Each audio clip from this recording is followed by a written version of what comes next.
and officially welcome everybody to Music 11. So we're super excited to have you guys. This is hypothetically one of the last times we'll be doing this class remotely. Thank you all for being here, and thank you all for putting up with Zoom for another quarter.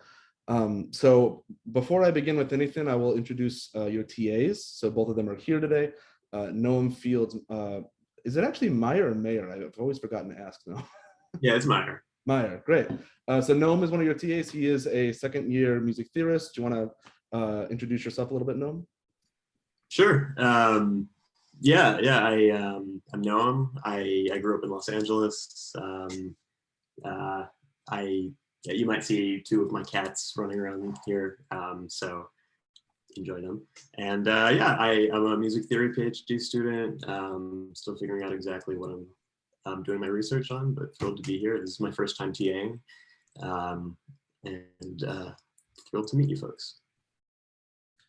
And then our other TA is Nathan Cobb. Nathan is a third-year PhD student in music theory. So welcome, Nathan. Hello, everyone. I'm very excited to be here. Just wrapped up summer A term doing the same class 3 days ago. So it's like hitting repeat and we're ready to do it again. So this is going to be a lot of fun. It's going to be a whirlwind, but I'm excited to be here and get to be part of this with you guys. Like Tanner said, I'm a third-year music theory PhD student. I have a 2-year-old baby boy and a 3-year-old baby dog and a 4-month-old baby dog. So all of those small ones you might see running around in the background of my videos at any given time. Yeah, Nathan and Noam will probably not be sticking around for all of our lectures, but they will be leading your sections on Friday. We'll talk a little bit about logistics for sections in a bit, but thank you both for being here. My name is Tanner Cassidy. As you can see with my little Zoom box, it should be easy to remember this time around. I am a 4th-year PhD student in music theory. I study primarily Japanese classical music, but I am a saxophone player and a jazz musician. So you'll be getting a lot of pop and jazz and video game music in our lectures, in addition to what you would expect in a class like this. So yeah, let's just go ahead and dig into it. We'll talk about some logistics, take a brief tour of Goucher Space, look at the syllabus, all the nuts and bolts stuff, but we're going to try to get through that quickly so we can pivot into doing some content today, because your first assignment is actually due tonight, but no worries, it is entirely like a reflection. It is not based on content this time around. So let me go ahead and share my screen and let's just go through the syllabus in brief. So the syllabus is already on Goucher Space. I've tried to keep it straightforward and short for your own reference. As you can see, we'll be meeting Monday through Thursday from 12:30 to 1:50. All of our recordings, all of our meetings will be recorded and uploaded later, so synchronous attendance is not required. Sections will be on Fridays. This is to be determined as far as what time. So the traditional way we do this class is the TAs each lead a section on Friday with however many number of students, and then they do 2 or 3 of those in a day and they call it a day. However, when we're on Zoom, Noam and Nathan don't need to each do their own sections twice in the same day. So they will alternate when they teach, and there is actually a poll on Goucher Space, which we'll see in a bit, where you can vote on what your availability is, and there will be a 1-hour section on Fridays that they will lead. That will be the same time every week. So if you're unable to attend that, just like everything else, that will be recorded for your access later. And then my office hours are going to be on Mondays from 2 to 4. I'm actually unable to hold them today. So if you have any burning questions or need to get in touch with me, just shoot me an email and I can always do office hours by appointment as well. So yeah, that'll be 2 to 4. So here's a bit of a description. I'm not going to necessarily read this to you, but in essence, this course is designed for aspiring music majors, people that are complete novices to music, performers, composers, listeners alike. I'm trying to, catch as many people as I can. Basically, we'll talk about rhythm, scale, and harmony. So this week is all about rhythm. We'll then talk about how to organize pitch into scales, and then we'll eventually talk about chords. So I've designed this course to be optimized for remote instruction, but I've also designed this course to be quick. So if you have any questions, feel free to reach out at any time. And we will be covering a lot of content, but it's in order to allow us to do a lot more fun things with a lot more kinds of music than some of the traditional ways that this class would be taught. Let's move on to course materials. So good news, there is no textbook required for this class. You may not have seen one because it doesn't exist. I will be uploading all of my slides and supplemental materials as necessary to GouchoSpace. I'm not like sacred with my slides and my materials. You can have them. I will put them on GouchoSpace. You could use those as your reference. I would encourage everybody to take notes of some kind, whether it's on an actual physical piece of paper or whether it's on a Word doc, because there is so much terminology for a class like this. Like today, for instance, there's going to be a lot of terminology. So having some notes will be useful, but no textbook required. For those of you that are here, you have already succeeded in having internet access for GouchoSpace. We'll be using GouchoSpace and Zoom for the entirety of the course, basically. GouchoSpace will be where you submit your assignments, as well as where you check your grades and access all the other course materials. And then, yeah, I put a little comment here, just so you know, you will not be required to turn your webcam or use your names on Zoom for the sake of privacy, because this will be uploaded to YouTube. I will be posting the first recording, this recording, later on today. For the homework assignments, I've uploaded PDFs for these. So you need to have access to either a scanner where you can print out, write down, and then take a picture of your work, or a way to edit PDFs, for instance, the Foxit PDF editor. There are always some hiccups when people edit their PDFs, so there may be some troubleshooting to do for that. But yeah, make sure that when you submit us work, you don't just resubmit a blank page. Make sure that your annotations are saved if you use a PDF editor, or you can't go wrong if you just print it out and write, but not everybody has access to a printer. Okay, now here's some optional stuff. Music notation software like MUS Score or Noteflight, there's tons of these, tons of options, is optional but encouraged. It will allow you, especially for the later part of the course, to be able to use software like what I use to generate art examples. MUS Score especially is easy. Noteflight is internet-based, so but there's other options out there too. I would recommend getting to know that, especially if you are considering composing, which at one point in the course we may get into. I recommend a melodica. Some of my colleagues see melodicas as a scourge, and I don't entirely blame them, but melodicas are basically a $20 keyboard that is about this big, that you blow into a tube and it makes noise. But what it allows you to have is a visual reference that allows you to play back things. If you are not a performer, have never performed before, don't have a keyboard, what have you, melodica is only 20 bucks on Amazon or anywhere else you want to buy it, and can be really helpful, but I will not be requiring that. And then, yeah, Noam put in the chat that Symphony Pro is also great for notation. So if you are, I'm not an Apple type person, so the Apple stuff kind of flies over my head. I've also put on the GouchoSpace, which we'll look at, a Spotify playlist for the course. This is going to be primarily the music that I use in the lectures. I'll only use excerpts, so I'll put the other music in there. But, you know, as the TAs have sections, as you bring up things in our listening journals, things like that, I may add other things to there that we don't see, just so you can kind of have a record of what we've listened to. So here's the weekly breakdown. Summer is quick. Summer is always very quick because we have 4 lectures a week and then sections. So basically, every week is the same pattern. You will have a listening journal due by midnight on Monday, homework due by midnight on Wednesday, and a quiz due by midnight on Friday. I'll talk a little bit about each of those as we go, but Monday, Wednesday, Friday should be easy to remember. And those will also be posted on GouchoSpace as their deadlines as well. Homework is take home open book. It's what you would expect from a class like this. I give you a bunch of exercises, you write things out, you submit it. It is graded on accuracy. Quizzes are brief, timed, and multiple choice. Those are on GouchoSpace. They're designed to be quick. So either defining a term, doing something very brief. Homework is designed to take a little bit longer. Quizzes are supposed to be just spot checks. And then listening journals are entirely based on your own creativity. It's there's already one posted. Your first assignment today, which is due tonight, is a listening journal. I will give you questions as a prompt and you respond with your own experience, your own musical tastes, your own questions. It is a place to kind of relate these nuts and bolts concepts that we have back to what music is, which is a creative activity. So I thought it was cute, and I made this little Venn diagram here. Homework is kind of in the middle, where it is a lot of nuts and bolts, just like you need to know this, but also some opportunity, especially later, to flex your own creativity.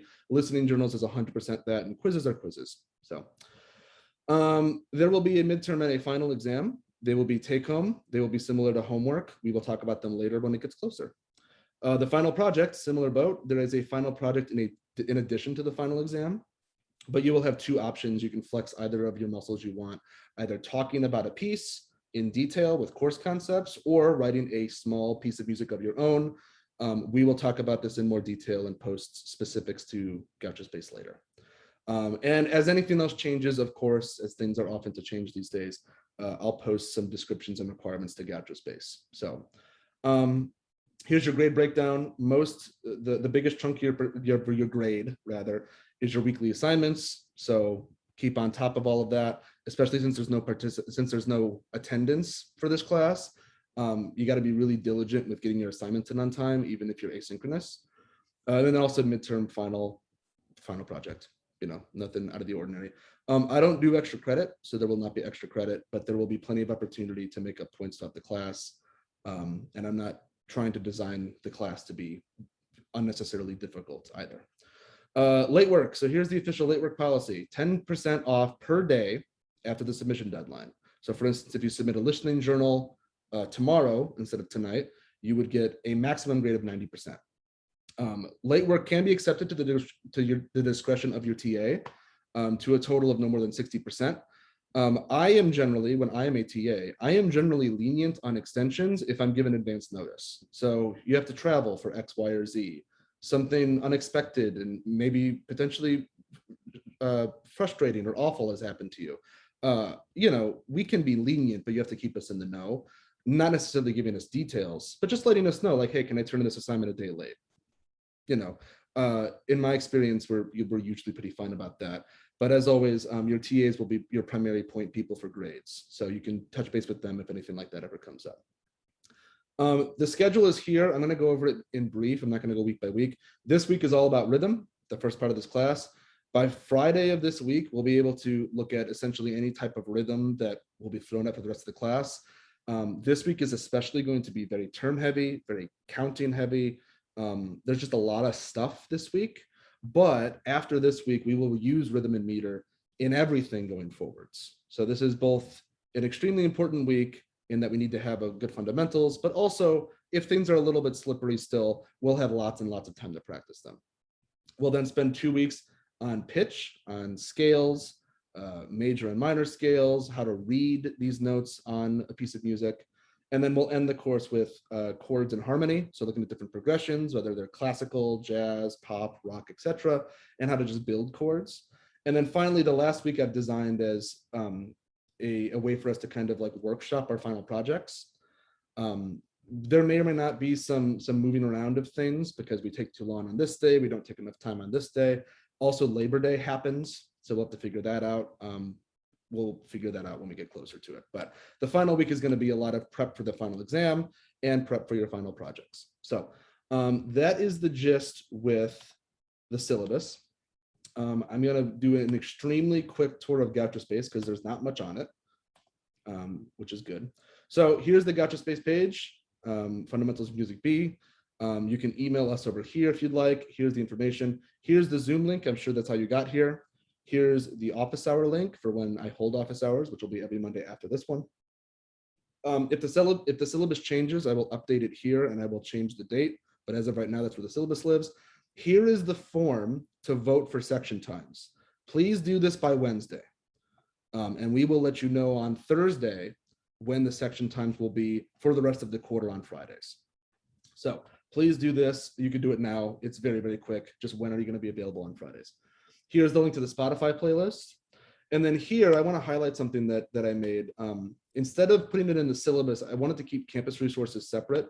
So this is just a list of links to campus organizations or places that you may need to go that are not related to music or to this class, but that may come up. So academic integrity, student health, the student resource building, counseling and psychological services, Title IX, what have you, all of that is here.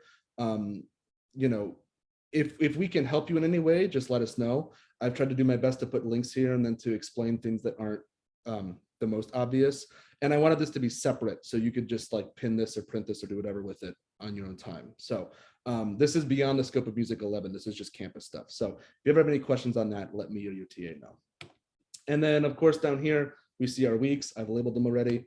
And you can see your first assignments for this week are already posted. So this is due tonight. rhythm and meter, your homework is due Wednesday. Basically by the end of the day tomorrow, we will be fully equipped to do the homework for Wednesday. So you can work on that Tuesday night, and then on Wednesday if you can. I'm trying to keep it a bit spaced out. And then your quiz, which I believe is 15 minutes. You can complete it anytime once it goes live, which I believe is actually now, between now and midnight on Friday. So that is basically it. You can access your gradebook in the place where you'd access your gradebook. If you open up your listening journal here, you can see that I've made a post, and then you can just comment on this post. I see that 31 of you have already, so thank you for doing so. And yeah, that's the gist for Gotcha Space. And then yes, I see a question from, is it Andalin? Yeah, that's me. So sorry if you already mentioned this, but will the listening journal be due consistently on Mondays? Yes, that's right. Okay, perfect. Thank you so much. And is it 11:59 or? Exactly. Yeah. Awesome. Thank you. Yeah. So and this is on Gotcha Space, but not in the syllabus. Whenever I say it's due at 11:59 p.m. on the day of. So if it's due Monday, it's midnight Monday, Wednesday, midnight Wednesday, and so on. So if you have not finished your listening journal yet, you are not late. You still have about 8 hours to do it. All of my times on this are in Pacific time, but hopefully by giving you such a wide range, it shouldn't hurt the time zone folks too much. But of course, let me know if anything's going to be complicated. Let me or your TA know. We'll be able to work with you. So great. I have some content to get to for our first lecture of the quarter. But before I let the TAs go, do you guys have any questions for us while we're here? Anything that you want clarified, or should we just dig right into it? Yeah, Andalin? Another question. Is there a set, I'm so sorry if you already said this, but is there a set time when we'll know what our section time is? Yeah, so and just to clarify, every single person in class will be in the same section, regardless of what you've listed on Gotcha Space. I'm going, the form, basically I'll stop checking the form on Wednesday, and I will email the TAs and all of you on Thursday. And then throughout the course, your TAs, whoever is taking point, I believe this week Nathan is starting us off on Friday, they will email the entire course with a Zoom link for sections. So that is why there is no section Zoom link on Gotcha Space. That will be emailed out by the TAs. So that is a good question. Other good questions?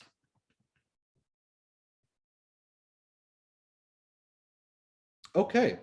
Well, thank you so much, Noam and Nathan, for joining us. I'll let you guys go if you have other places to be. And everybody else, let's go ahead and dig right into it. Let's talk a bit about the fundamentals of rhythm and meter.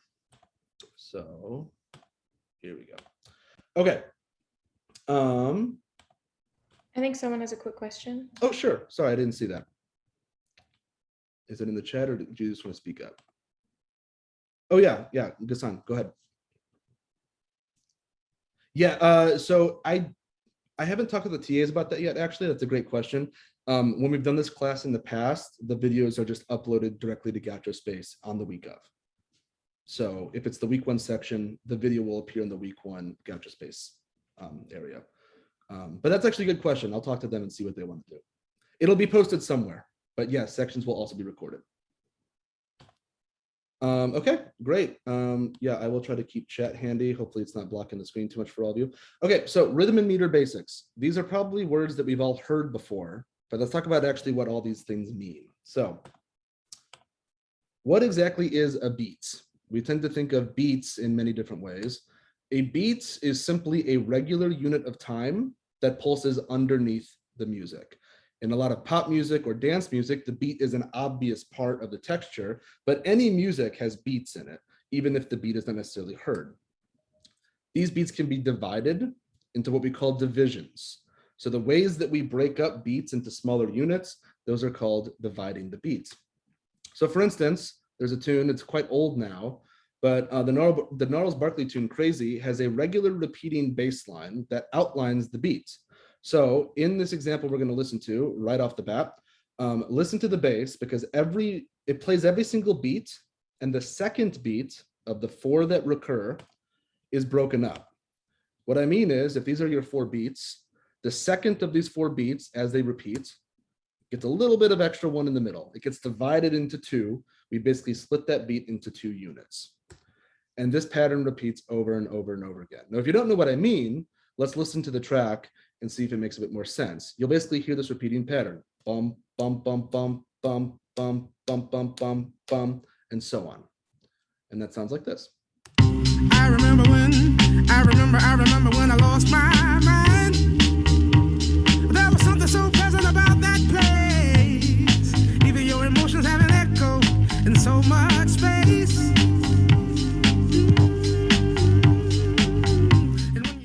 In that case, one of the instruments, the bass and the guitar, are actually playing the beats, but then dividing the second one. Now, this might seem like kind of a nitpick, but this becomes kind of fundamental for thinking about how we write down rhythm. So we can notate rhythm in a number of ways. Now, this is a place where it's going to get a little bit, we'll have to use our visual memory and might have to take some notes, because we can think of rhythm through symbols that in Western music notation we've agreed upon represent different values. So music notation is simply representing sound on the page.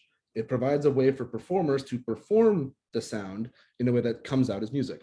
Different symbols have different values. So here is a tree, so to speak, that represents the proportions of different note values. So we have different names for each of these. So this gets a little bit of memorization, but the one at the top, the very big one, the empty oval, we call a whole note. So this is a whole note. We can think of all other elements of rhythm as kind of dividing down from the divisions of this whole note. A whole note divides into two half notes, hence half note, whole note, two half notes. And this is an open oval, but it has what we call a stem. It has a little stick that sticks up that's called a stem. And that's what tells us the difference between these two, because without the stem, they would look the same. If we color in the whole note, we get a quarter note. A whole note divides into 4 quarter notes. 1, 2, 3, 4, 4 quarters, and so on. So it still has a stem and it's colored in now. So once we get below the quarter note, we then add what we call flags, which are these little guys right here. So we divide a quarter into 2, that becomes eighth notes. 8 eighth notes equals 1 whole note, and so on. So 1 flag shows that it's an eighth note, okay? And then basically from here on out, the further down you go, for instance, 16th notes, you get 2 flags. You could hypothetically go to a 32nd with 3 flags and a 64th with 4 flags, and so on and so on and so on. But this is basically the entirety of what we'll be seeing as far as symbols go that represent rhythm. Now, this is kind of a lot to maybe memorize all at once if you haven't ever seen these things before, but it's all proportional. So we can think of different rhythmic values as adding up to one another. So this is kind of built into the names of these notes. 2 half notes equals 1 quarter note. For instance, it gets a little bit kind of math adjacent here, but we can think of things from a variety of different levels. So 2 half notes equals the 1 whole note, as we just said. 4 16th notes are the same as 1 quarter note. An eighth note is just split off from a quarter note, splits that in 2, splits each of those parts in 2. That's how you get 4 of them, and so on. 1 quarter note and 2 eighth notes is a half note. So we can think of this note and these 2 notes as adding up to the total of this note. Now this, again, this seems kind of math heavy, but for reasons we'll get to later on in this week, particularly tomorrow and Wednesday, we have ways to kind of manage how these are proportioned out. And part of that is because of the beat. The beats are regular. So one of these note values is going to be given the designation of the beat.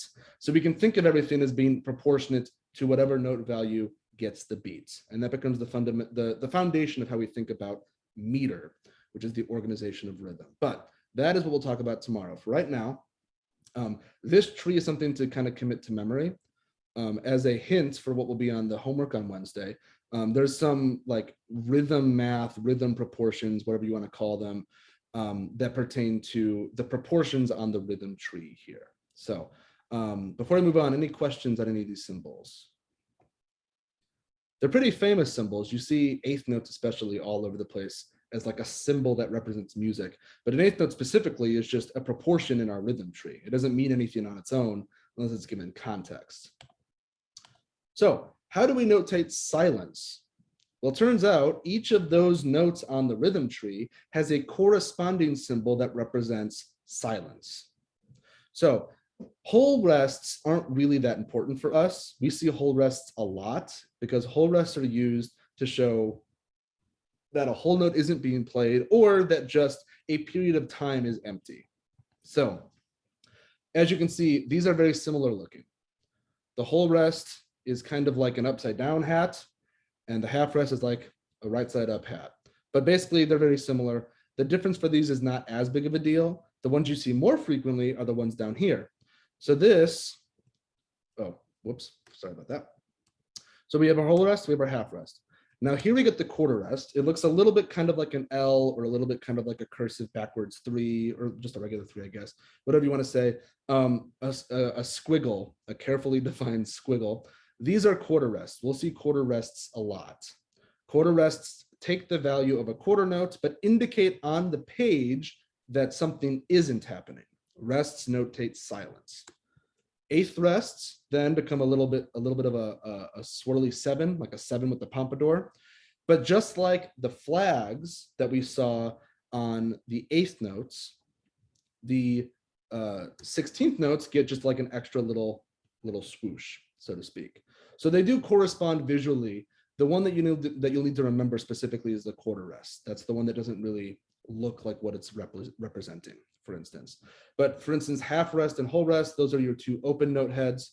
Quarter rest is its own thing. And then 8th rest and 16th rests have little swooshes in the place of flags. So let's talk about the difference between beat and the difference between rhythm, because they're actually not the same thing. So beats are constant and regular. Now we may describe things like, for instance, people that make music, people describing a track of music may say that it has a good beat or good beats, but what they're really talking about in a lot of cases is rhythm more so than beat. So rhythms change constantly, and not every rhythm is on the beat. Oh, I see a question from Larson. Let me just go ahead and double back a second. Do I have any helpful mnemonics to differentiate whole and half rest? So the one that I've used before, yes, exactly. The half rest is the hat rest. That's exactly the one that I've heard before.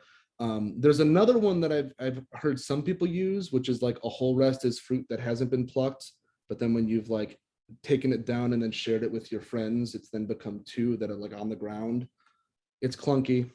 It is what it is. But yeah, half rest equals hat rest, I think is probably the easiest. And a whole rest is not a hat because the brim is on the top. So great. Okay, so rhythm changes constantly, and not every rhythm is on the beat. So beats happen whether music is being played or not. The beat is kind of something that exists in the background and might not even be played. It's just something that the performers can feel. And rhythm is what they actually play. So not every rhythm is on the beat. And we have a word actually for this particularly. So syncopation is a special word that means when a rhythm is displaced entirely from the emphasis of the beat. So if you have something like that kind of thing, where we got 1, 2, 3, 4, that is syncopation. We've actually removed the emphasis on the beat. We'll talk a bit more about this later on in the week, but rhythm and beat are not always synonymous. They often intersect and then diverge away from each other. So, but for instance, we saw these dots before. Let's take a look at this, which is a representation of our beats. So this may be the underlying beat that's happening in the background of a piece of music, but this may be the rhythm. So notice how there's nothing on this beat. This note plays off the beat, but then they realign again. So this kind of illustrates visually that beats and rhythm are not necessarily always the same thing. Now, taking this specific example here of beats and rhythm, let's now relate this back to the staff. So here's the same rhythm again. We've got 4 regular beats and then a rhythm that's going to be played underneath it. If we were to use the notes and the symbols that we saw on those rhythm trees, we can convert this into notation, which is what musicians and performers and composers play and write when they're performing music. For instance, if we can think of the beat as being quarter notes, here's the beat, quarter note, quarter note, quarter note, quarter note. If we take this beat and divide it in 2, we get 2 eighth notes, but there's a silence. So we use an eighth rest. an eighth note hits, and then a quarter note hits, and the quarter notes are aligned because they hit at the same time. This, however, the rhythm divides the beat into two, so therefore we can use 2 eighth notes. And you may be going, what is this horizontal thing? Well, when we want to show that smaller notes are all within one beat, we can connect their flags to make what we call a beam. And I'll talk about this a little bit in a second. But as you can see, we have a flag here for the eighth note. It's just upside down. That happens a lot. Just look for whether it has one swoosh or two. And then when we have multiple eighth notes within a beat, we can connect their flags to make it easier for us to read as performers. So this is basically transforming something abstract, this abstract interpretation of what beat and rhythm is, into what we actually look at on the page, which is the primary domain of this class, is looking at notation. So before I move on, any questions so far? Because again, there's already been a lot of terminology and it's only gonna keep ramping up a bit. Okay, so let's talk about what a staff is. A staff is the horizontal lines that music is written on. So rhythm is shown left to right because music exists in time. So if we start at the left and we work our way right, that is showing the passage of time relative to whatever our beat is. So rhythm is shown left to right and pitch is shown down to up. So we're going to look at some things with pitch today, but we're going to primarily be ignoring pitch until next week. Oh, and then Jane put something in the chat that's interesting. Sometimes people use whole rest equals whole rest because the notation looks kind of like a hole in the ground. Yeah, I actually hadn't heard that one. That's a good one. So here is a staff, for instance. Notice that there's no change in verticality. All of these notes are on the same level, so they all could be seen as having the same pitch. But again, we're not worrying about pitch right now. What we have is the horizontal representation of rhythm in time. So we don't know what all of this means yet, and we'll be coming back to these numbers in particular tomorrow. But let's go kind of step by step and break down the visual components to a piece of music like this. So this is what's called the clef. So this gives information about pitch. So we're not going to worry about that right now, but this could be any number of different things. We'll see probably 3 different common versions of this throughout the quarter that all tell us different things about what these lines mean. But for right now, we're not worried about pitch, so we can ignore that. Something else we can ignore, although not until next week, but until tomorrow, is what's called the time signature. So this gives information about how time is divided. So this lets us know what the beat is and how the beat is being broken up. The entirety of tomorrow's lecture is about time signatures. We will come back to those, but these numbers mean different things. Tie, we'll come to the ties in a little bit, but ties are basically a way to visually represent notes being held together. Okay, they're tied together. So this little vertical line here, you may see, it's kind of small. This is called a bar line. And what this does is it divides the horizontal expanse of music. It divides it into regular units to make it easier for the performer to see. So regularly, there will be these lines throughout that will allow the performer to kind of mentally keep track of where they are in the music. And that also pertains to the time signature over here. So here's the flag we've talked about already. So the flag tells a note's value. If you see a colored in note with one flag, we know that that is an eighth note. As I mentioned, beams organize rhythm into beats. So you have, in this case, one beat as all of these share a beam. However, you may notice, well, these have 2 lines and this has 1 line. The way that beams work is that notes that have the same number of flags are beamed together, and notes that do not are left apart. So this note only has 1 flag. It's an eighth note, therefore it is on its own. These notes here have 2 flags. They're 16th notes, therefore they are beamed together. But notice that they all are shared because they're all within 1 beat. So there's a question in the chat. Why would you use a tie instead of a longer note duration? We'll get to that in a second because that's actually a great question. The reason why we use ties is because often we can't use a longer note duration. And we'll get to that in just a moment. So yeah, there's beams. And then We have our final bar line. So notice at the end, we've got this kind of thick double line here. That's just to show us that at the end of the piece, this is the end. We have these bar lines on along the way, and we have a thick double one to signify that the piece is over. So let's come back to ties and slurs. So you may see horizontal arcs here. Here's the thing that's tricky. These arcs mean different things depending on the situation. So a tie is a curved line that connects two notes to one duration.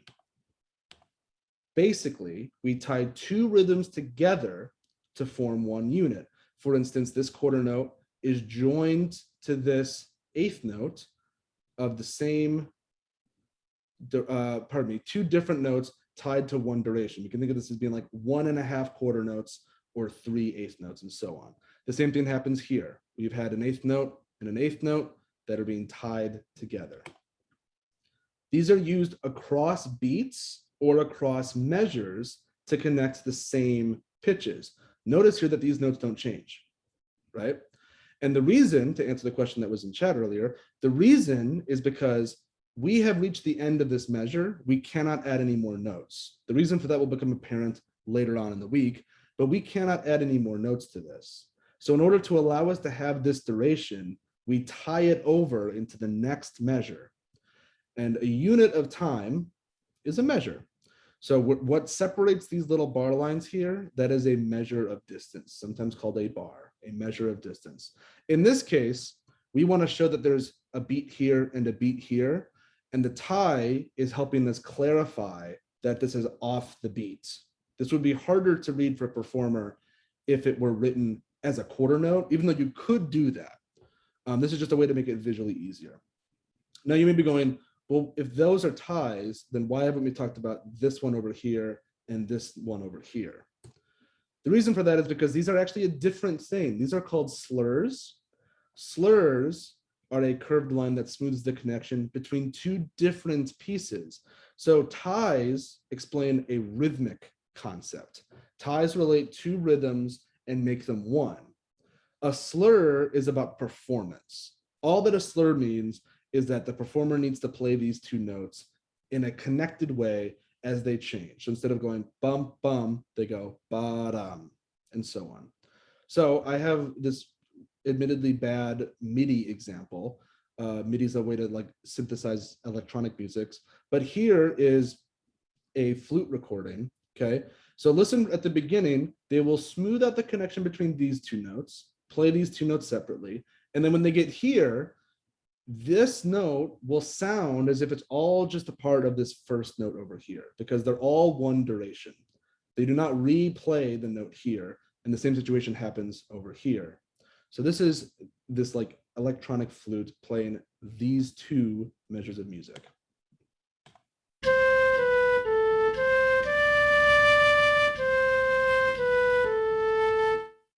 Yeah, so one is essentially, slurs are essentially expressive.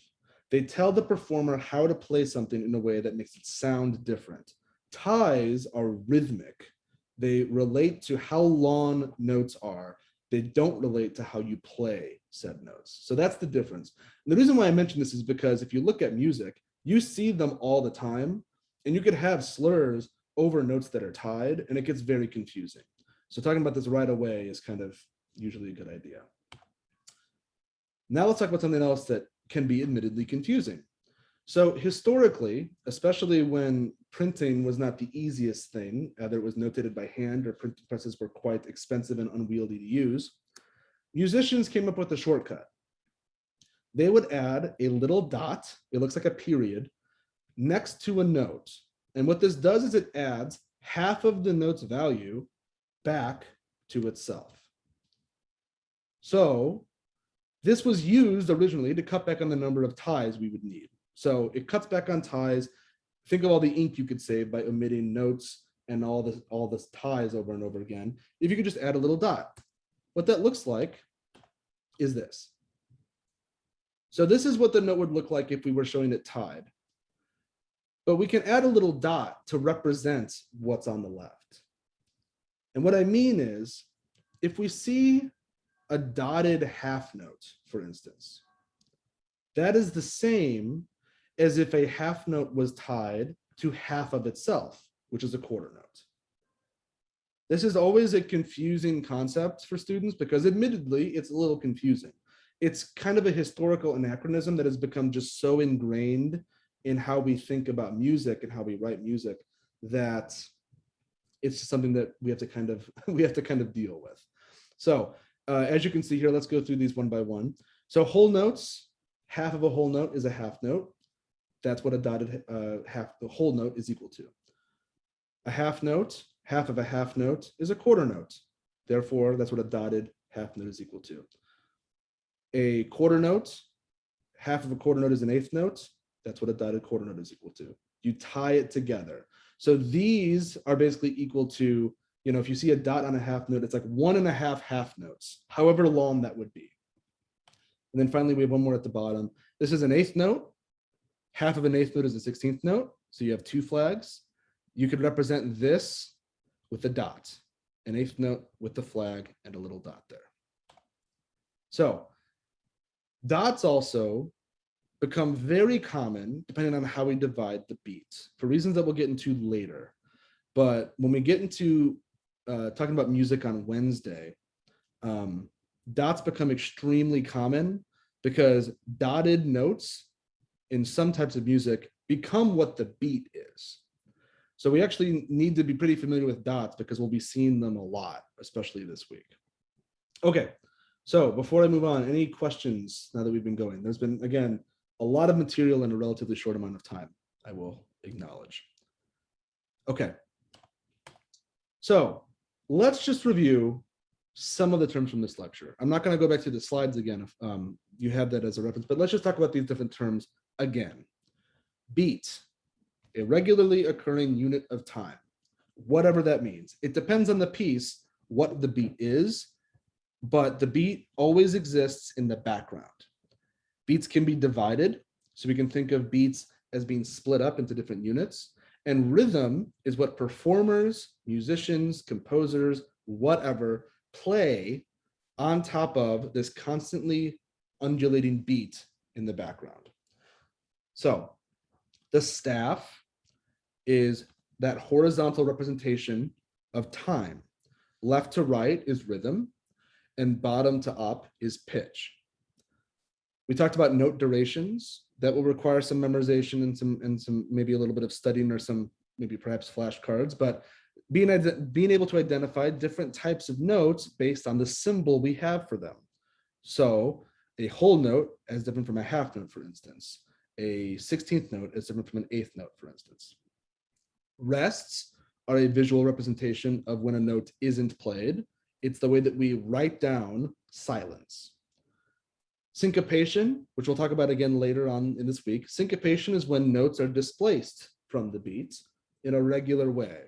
We'll look at lots of examples of this on probably Thursday, but syncopation is a regular aspect of music that is what can make it sound really interesting, but really kind of plays around with where we're hearing the beat landing.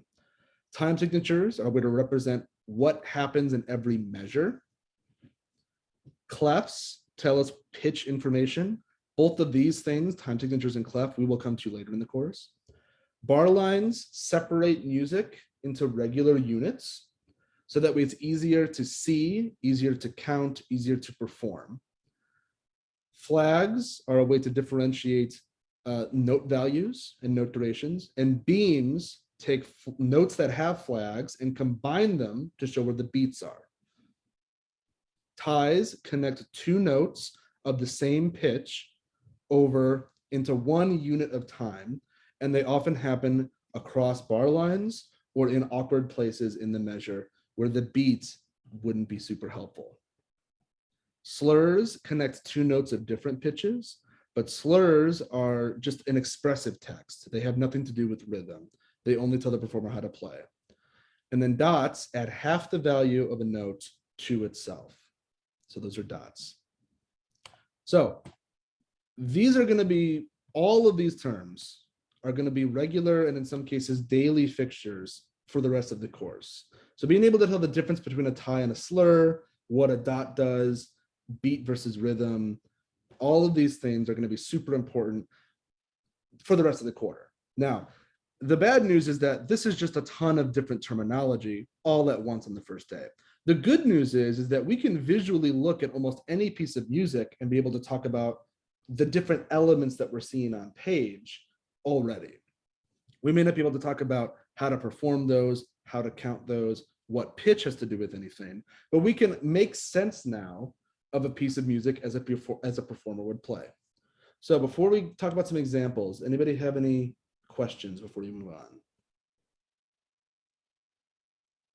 Okay, so let's take a look at some examples.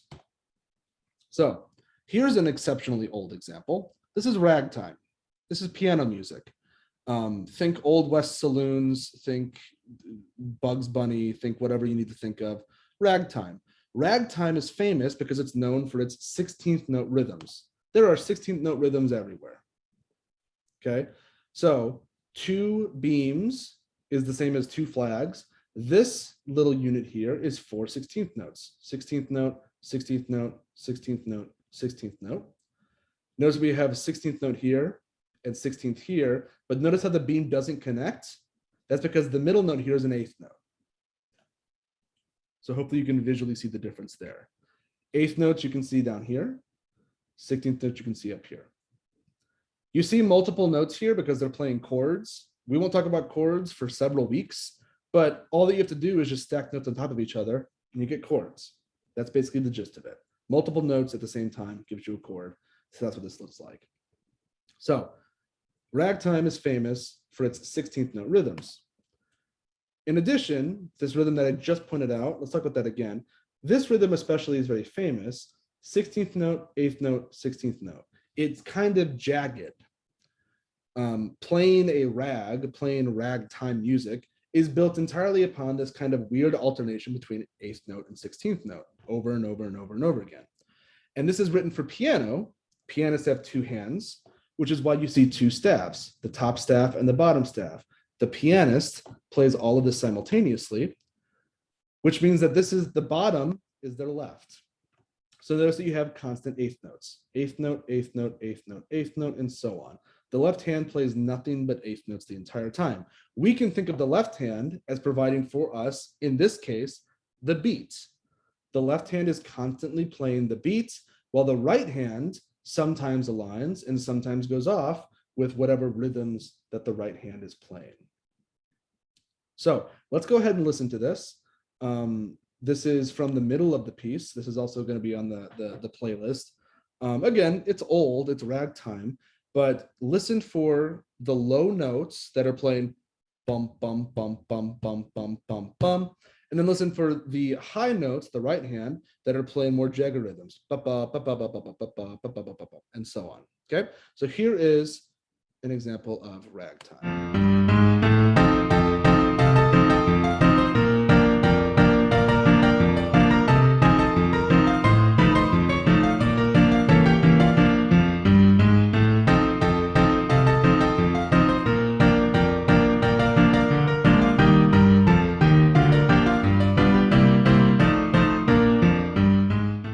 And so on. So hopefully you were able to kind of make some visual sense out of that. Being able to read a score quickly takes a lot of time and a lot of practice. And this is not a performance class. This is more of a reading and listening class. But in any case, hopefully you were able to see that the left hand just constantly chugs away with 8th notes, bum, bum, bum, bum. And the right hand sometimes aligns and sometimes goes off. And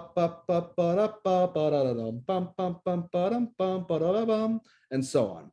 So that's one example of rhythm as different than beats, but all within the context of one person playing a piece of music at the piano. So that's ragtime. Let's listen now to an example from jazz. So this is not improvised. What you're seeing here is the music that was written down. Jazz is loose and interpretive in how rhythms are played. So jazz is often, that's what makes jazz both appealing, but also can be quite difficult, is because musicians will constantly play with time and how they're playing rhythms and delaying them, getting to them early, etc. But in any case, let's just talk a bit about what we're looking at here. So we can see our bar lines that regularly segment the music. we can see all of our rhythms. And as a fun fact, these here, notice how it says 1 and then says 2. Basically, what this is telling the performer to do is they play this passage, they get to here, they played this the first time, and then they go back, and then they play it again, and then go on the second time. So repeat signs. Music is often derived on repetition because that helps make it make sense to our ears. So we can actually notate that. That will not come up that much in this class with the repeat signs, and you won't be graded on them, but that is just something that you do see a lot of times in music, is repeat signs like that. So notice how many dots and ties there are. There's a dot, there's a dot, dot, ties, ties, ties, ties. And that's because in jazz music, because they play around with the time so much, instead of playing things on the beat, they play things off of the beat. And in order to do that, they push everything to the very end, which creates a lot of ties and a lot of dots. So you'll see what I mean when you listen to it, but that's why there's just so many dots all throughout this piece. But if you listen to it, it doesn't really sound that odd. It just gives it kind of a loose and relaxed feel that jazz is in many cases known for. And then we'll talk about syncopation later, as I've said, but here's an example. He'll play every single note will essentially be off of the beat. So if the beat is 1, 2, 3, 4, what he'll play is, and so on. Hopefully you can hear my improvised drumming on my desk here. So yeah, that's the general gist of it. So let's go ahead and listen to this. When we get here onto this whole note, we'll then go back, and what I'll do is I'll kind of like a sing-along, I'll kind of bounce my mouse along to the measures here, okay? So there's a lot of information here. There's pitch, there's whatever this thing is, there's all of this stuff, there's the clefs, there's so much information. So what we're looking for is not a 100% understanding of all this information. We're looking for the rhythms. We see a quarter note because it's filled in and has a stem. We see a dotted quarter note. We see an eighth note. We see a whole note. We see a tie, rests, so on. So focus in specifically on the rhythmic information in this passage, and let's go ahead and listen to it.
I'll have to apologize. It was the 80s, so they added reverb to everything.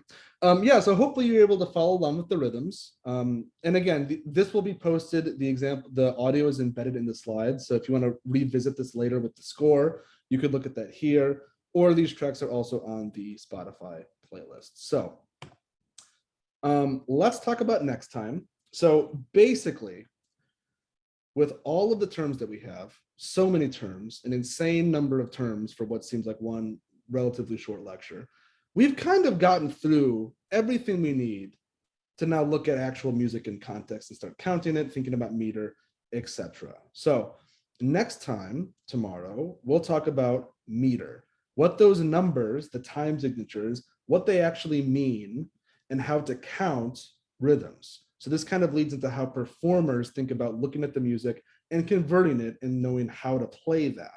Because we can listen to music and go, oh, that makes sense with the page. But the process of turning it from the page to music is a bit harder than listening to music and then referring to the page and so on. So because it's the first day, because we had the syllabus, and because there is just so much information, and unfortunately can't have office hours today, let's go ahead and end about 20 minutes early. And I want to open it up to the floor for any sort of questions any of you might have. So with that, thank you all so much for being here. I really appreciate you all, especially being punctual. Like I said, if you want to refer to either the video or the slides, they'll both be on GaptoSpace later on today. Are there any lingering questions from the material that you want to talk about while we're all still here?